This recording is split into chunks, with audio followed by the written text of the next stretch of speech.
Production funding for Behind the Headlines is made possible in part by the WKNO Production Fund, the WKNO Endowment Fund, and by viewers like you. Thank you. Mark Norris, Lee Harris, and the upcoming legislative session tonight on Behind the Headlines.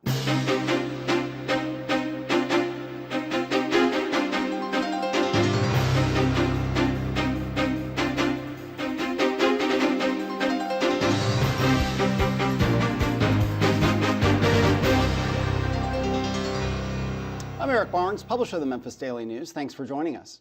I'm joined tonight by Mark Norris, Republican, Senate Majority Leader. Thanks for being here. Great to be back. Lee Harris, a Democrat, the Senate Minority Leader. Thanks for being here again. Thanks for having us. Along with Bill Dries, Senior Reporter with the Memphis Daily News. Thank you all for being here. The session starts in a couple weeks from when we're taping a little early this time because of the holiday schedule. I'll start with an easy thing, your priorities, and I'll go with the senior statesman here. What are your priorities in this upcoming session? And then we'll try to dive into each one. As always, to keep Tennessee safe and keep Tennessee strong. And the way we do that is by focusing on the 4 E's of Tennessee. We talk about employment, education, economic opportunity, and enforcement of the law.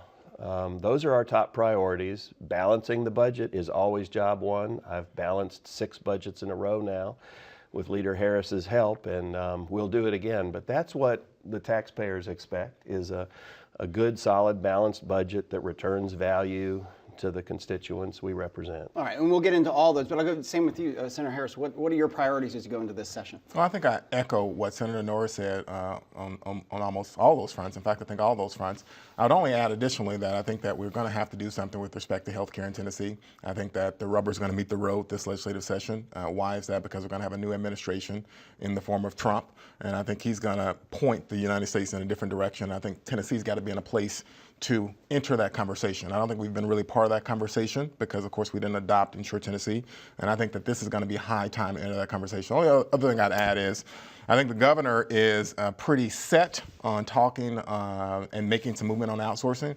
I expect that'll happen in the first quarter, if not the second quarter of 2017. So I think that the legislature will want to have a conversation about that, and rightfully so.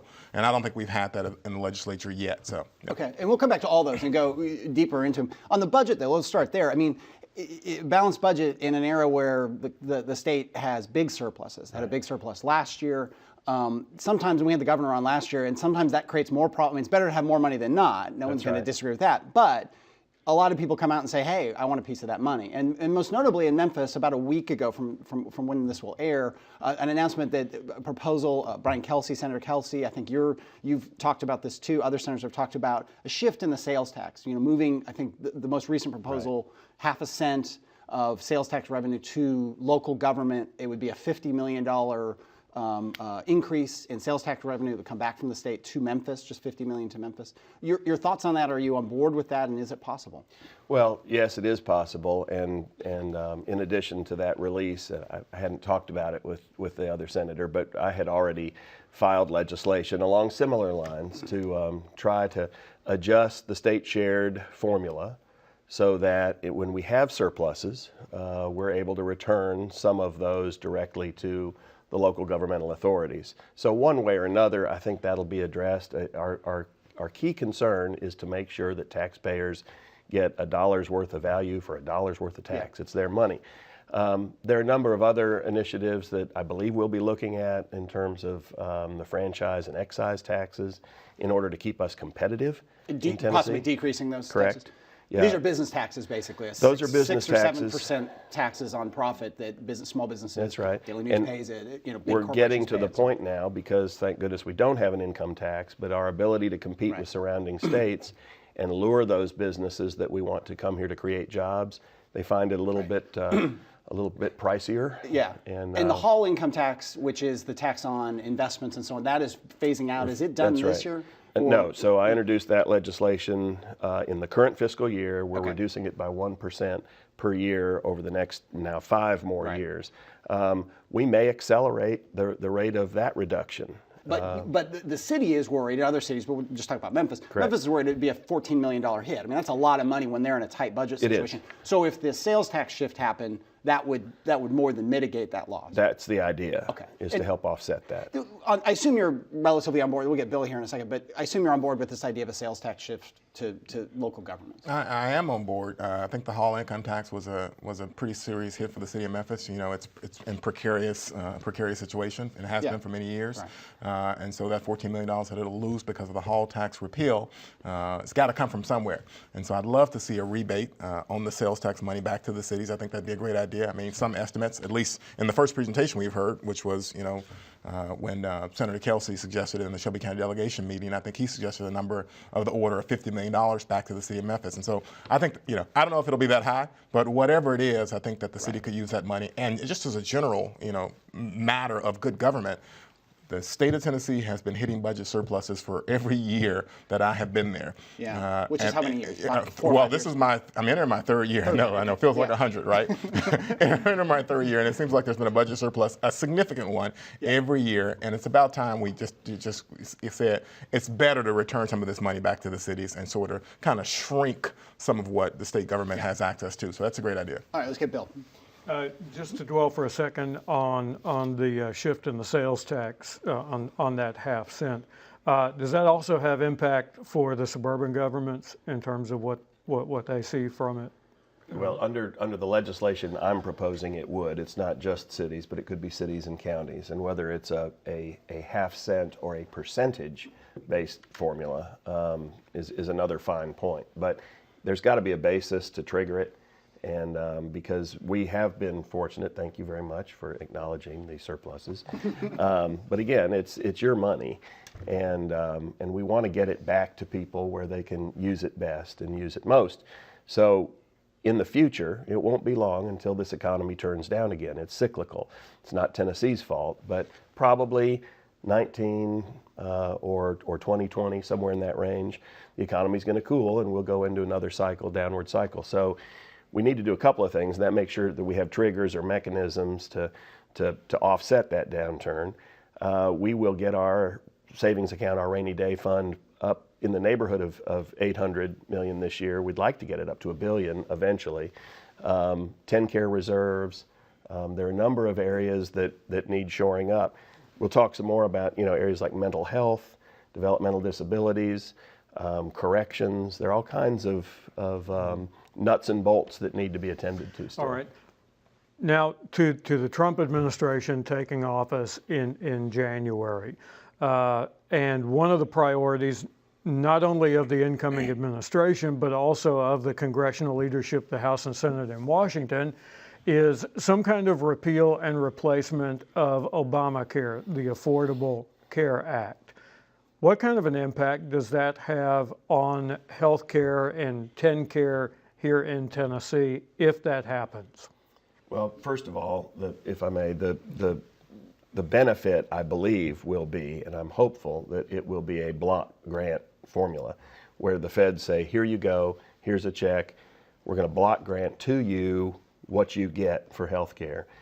I say fortunately because that will give us the flexibility to do with less strings attached, we believe, what we think is the best thing to do for Tennessee. At the same time, I have some concerns that there are some other aspects of the existing system that may be repealed. It's too soon to say, but the annual assessment that hospitals put on themselves, and we draw down federal funds for that additional revenue that they generate, that may be at risk.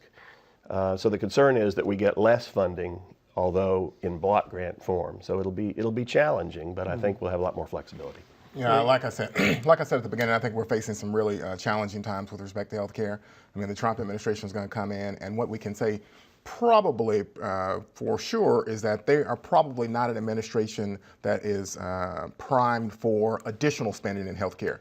And that's what Obamacare represented. It represented additional spending in health care for some of our population that were uncovered in the state of Tennessee. So even if they block granted the money, it'd probably be block grant around where the spending levels are now. For Tennessee, that doesn't include Insure Tennessee. So it's hard to predict some things, but it is probable that we won't see additional spending from the Trump administration. So that puts us in dire straits. And moreover, we may see a contraction.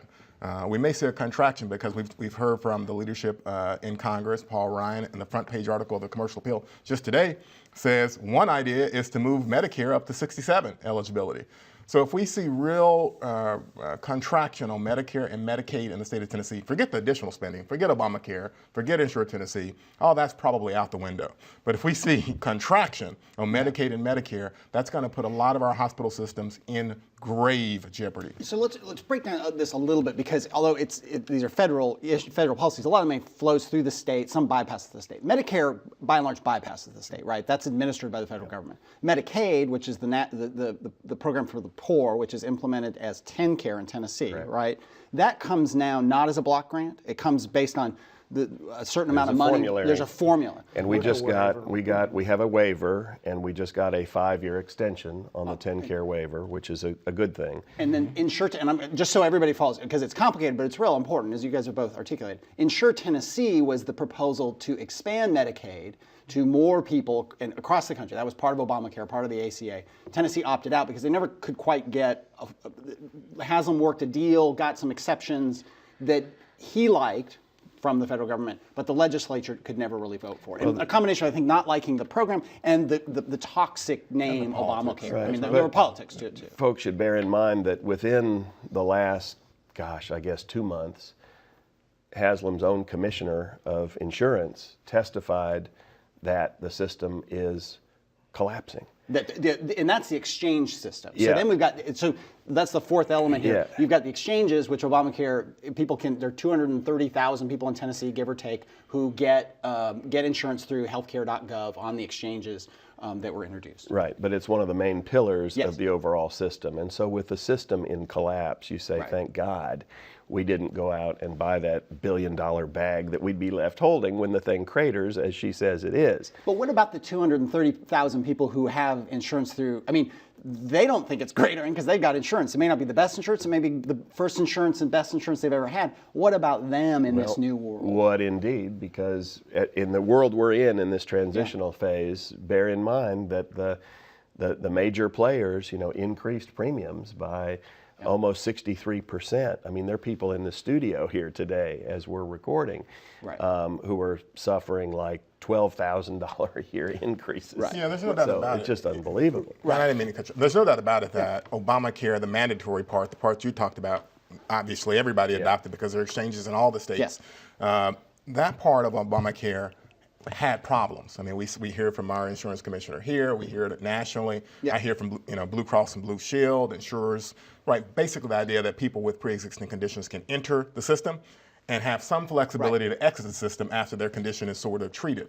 So there's some major problems here. The issue now is are we going to be part of the conversation going forward as there is a new administration? That's what's really important. And I foresee that in the next legislative session, that the only way we're going to be in that conversation is probably it's going to take a strong leadership effort on the part of Lamar Alexander and Bob Corker. And so we've got to all be prepared to kind of say, look, we need to be in that conversation, and we want you guys to make sure that we don't miss any opportunities to participate in any federal spending that comes down the pipe. Okay, Bill. So with a block grant, do we then have some kind of private involvement mainstream on this, as the governor was talking about with the Medicaid expansion? Well, I think you're talking about from the hospitals? Yeah. Some participation in the hospitals? Well, the hospitals are all engaged. I mean, they were all present, at least the major systems were all present when we met just recently for the Shelby County delegation meeting. So they are involved, and they're thinking about strategies to make sure that they don't miss the boat. You got to remember that the largest Medicaid recipient in Tennessee, or certainly in our area, is Baptist. And so the Baptist system will face, which is in conversations to expand. They'll be talking about contracting if there is a Medicaid cut and the reimbursement rates goes down and so forth. And insurers? Mark? Well, insurers as well, because they're the ones, they feel like they're bearing the risk. Others see it differently, but they'll obviously be closely involved, because you got to have all those players at the table to make this thing work.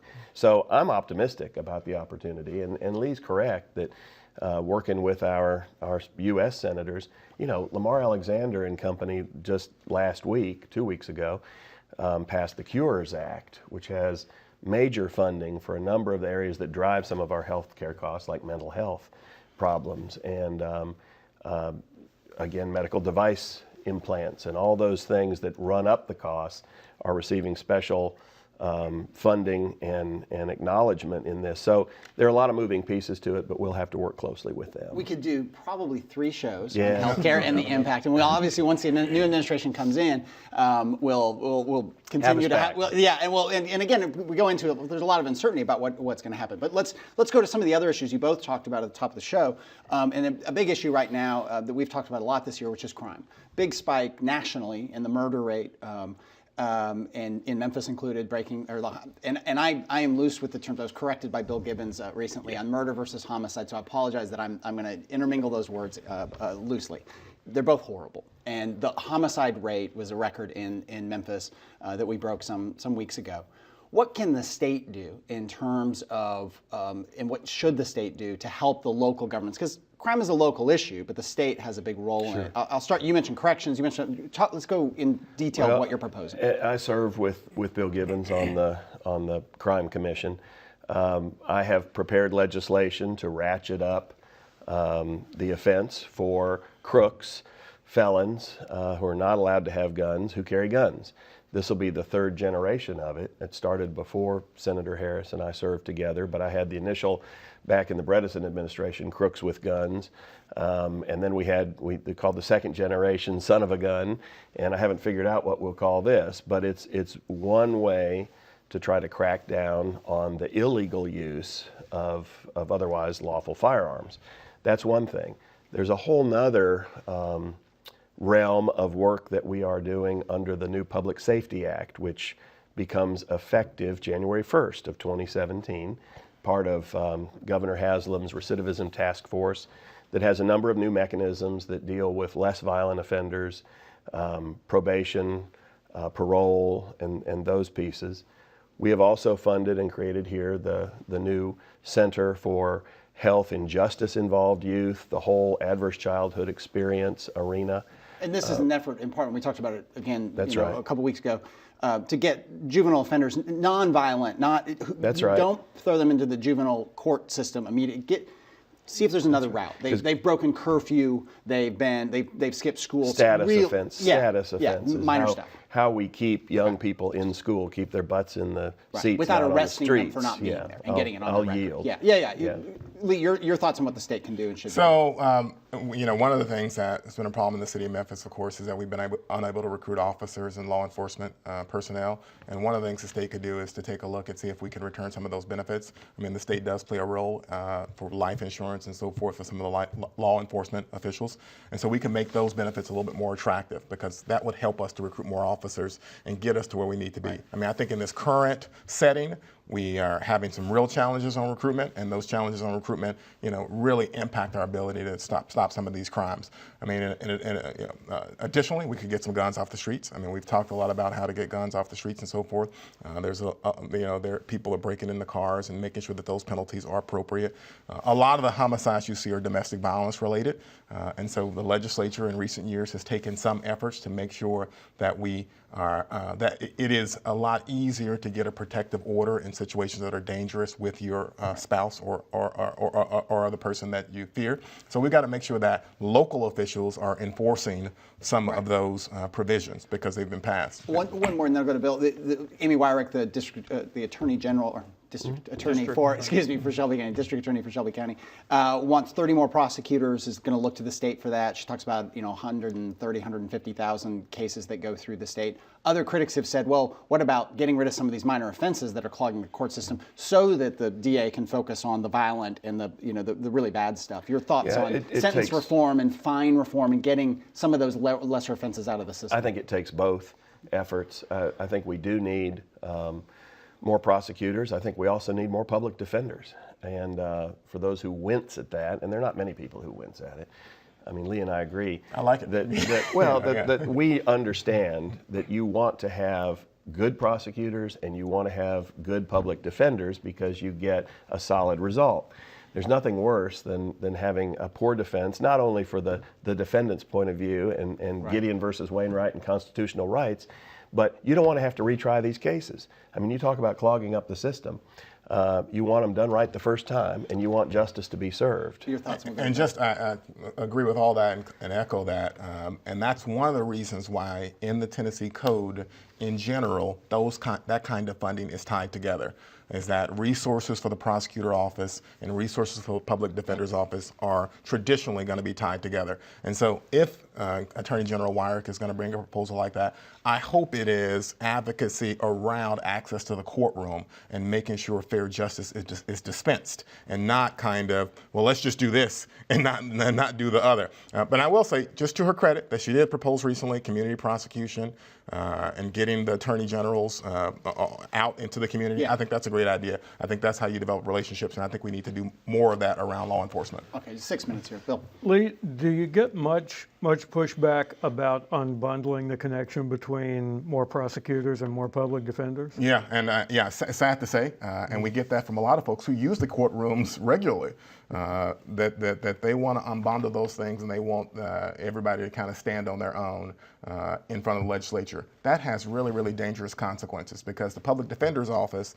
politically speaking, has an uphill climb as compared to the prosecutor's office, right? In other words, every politician comes into office saying they're going to be tough on crime and they're going to get rid of failing schools, right? That is the mantra that they are most comfortable with. But they don't come into office thinking about how the courtroom system works, how public defenders play an important role, about fairness and justice. Not usually. And so when they have somebody who uses the courtroom every day, like the prosecutor's office, that makes an argument about, well, let's just leave those folks out in the cold, that can be really problematic, and that can really hurt the chances of us having a courtroom system that we can be proud of. Mark, where do you think the balance is between prosecutors and defenders? Is it about where you want it? Is it not? It's really not where I want it. And I tried last year. I think we'll be somewhat more in earnest this coming year let's start with juvenile justice, for example. Kids are entitled to counsel too. Mm-hmm.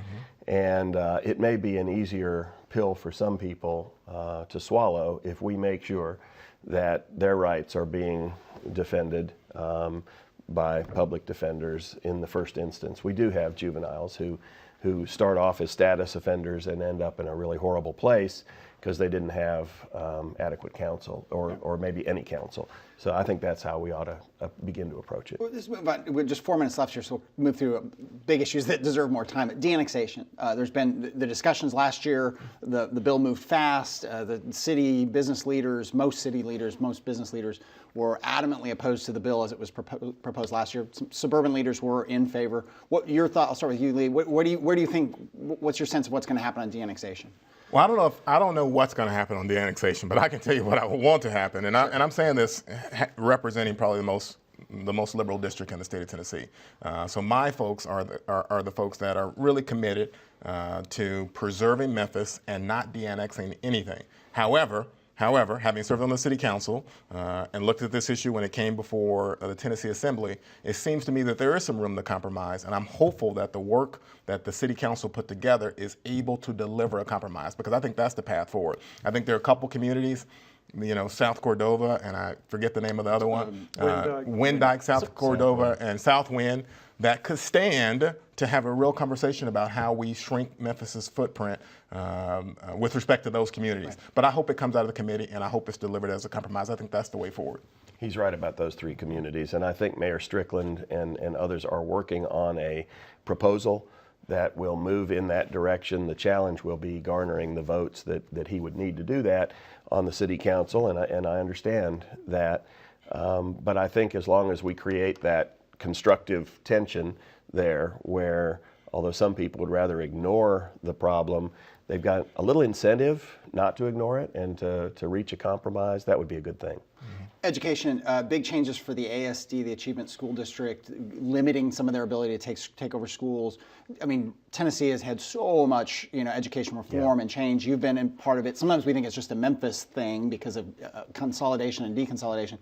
but it's not. So what's next in this session with the ASD, with vouchers, with other sorts of education reforms? Well, much of what we hear today, interestingly, after it always coming from Shelby County, the last couple of years has really come from Hamilton County, where they're struggling with their education system. Here, I think you'll continue to see the evolution of the achievement districts. The school board here is very anxious to have some guardrails, some parameters set forth about, you know, which schools are being taken in when, and oh, by the way, what's the exit strategy? Right. We'd like to know when we get these performing adequately. And when they're pointing to their iZone schools, which are doing well or better than ASD, I mean, you've got to say, right. Well, hey, if there's a competitive system, then right. then let's right. let iZone thrive. And I was the sponsor of the iZone legislation for this very reason, to create a little competition there at that level. Yeah. And right now, the iZone systems are performing better. Yeah. So. Just a minute left. Let's get your thoughts on education, where we are, where we should go. All right. So in the Senate, Democrats are in favor of a conversation around education and the challenges in education. So we're in favor of, if there's a way to have some alternative options like the ASD, we're in favor of thinking through those issues as long as we preserve the financial integrity of the Shelby County school system. I think the biggest issue that we have heard so far for this year is facilities review. You know, how do we use facilities? How are facilities transferred? I mean, we saw a really kind of indicator of that conversation when Vance Middle School, which is in a shared district of Sarah Kyle and mine, that kind of sits on the line, when Vance Middle School was not transferred to, Reverend Kenneth Whalum, which we supported as a community center. Facilities, who gets them, how they get them, how rent is charged, is kind of the biggest issue we've heard about. All right. Yeah. Not enough time, but thank you both for being here. Thank you, Bill. Thank you for joining us. Join us again next week.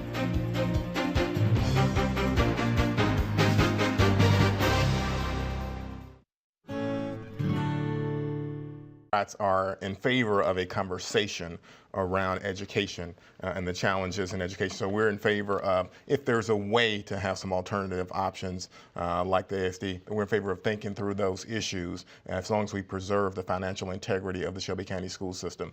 I think the biggest issue that we have heard so far for this year is facilities review. You know, how do we use facilities? How are facilities transferred? I mean, we saw a really kind of indicator of that conversation when Vance Middle School, which is in a shared district of Sarah Kyle and mine, that kind of sits on the line, when Vance Middle School was not transferred to, Reverend Kenneth Whalum, which we supported as a community center.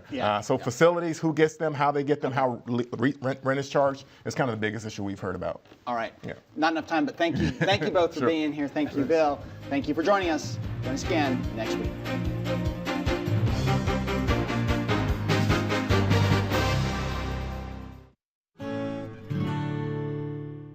Are in favor of a conversation around education and the challenges in education. So we're in favor of, if there's a way to have some alternative options like the ASD, we're in favor of thinking through those issues as long as we preserve the financial integrity of the Shelby County school system.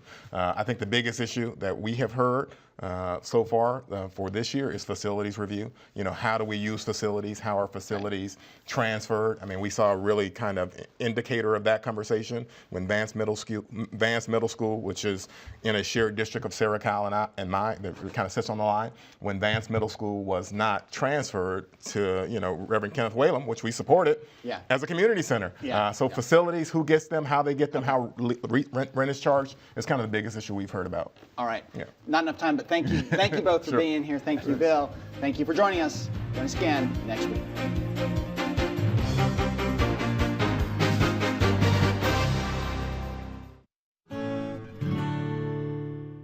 Are in favor of a conversation around education and the challenges in education. So we're in favor of, if there's a way to have some alternative options like the ASD, we're in favor of thinking through those issues as long as we preserve the financial integrity of the Shelby County school system. I think the biggest issue that we have heard so far for this year is facilities review. You know, how do we use facilities? How are facilities transferred? I mean, we saw a really kind of indicator of that conversation when Vance Middle School, which is in a shared third district of Sarah Kyle and mine, that kind of sits on the line, when Vance Middle School was not transferred to, Reverend Kenneth Whalum, which we supported as a community center. Facilities, who gets them, how they get them, how rent is charged, is kind of the biggest issue we've heard about. All right. Not enough time, but thank you both for being here. Thank you, Bill. Thank you for joining us. Join us again next week.